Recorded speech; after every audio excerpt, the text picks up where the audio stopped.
অবশ্যই বাণিজ্য মেলা বা অন্যান্য জায়গায় যে গলা কাটা দাম নেওয়া হয় এটা যেন না হয়।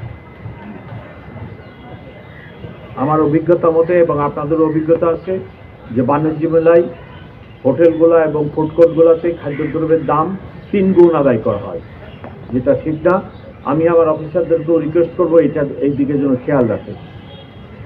একটা জিনিসের দাম, এক কপির দাম যদি কথার কথা 5 টাকা হয়, 7 টাকা নিতে পারে, 6 টাকা নিতে পারে। 5 টাকার জিনিস 15 টাকা নিবে মেলা উপলক্ষে, সেটা তো গ্রহণযোগ্য না। বাণিজ্য মেলায় প্রতি বছরই আমি এইটা লক্ষ্য করেছি। এর জন্য অনেক সরকারের অনেক ডিপার্টমেন্টও আছে, বাজার দর ডিপার্টমেন্ট আছে।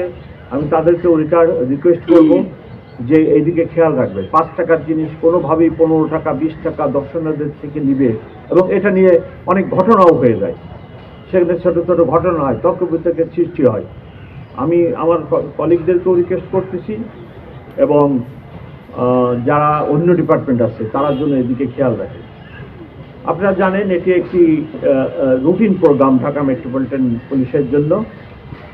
প্রতিবারের ন্যায় আমরা সেই রুটিন প্রোগ্রামটাই ফলো করতেছি এবং বাড়তি কিছু বিষয় দিয়ে আছে। ট্রাফিক একটি ইম্পর্টেন্ট বিষয় পুরো ঢাকা শহরের জন্য, এবং এরূপ একটি কি বলে ফেস্টিভ প্রোগ্রামের জন্য ট্রাফিক আরও ইম্পর্টেন্ট।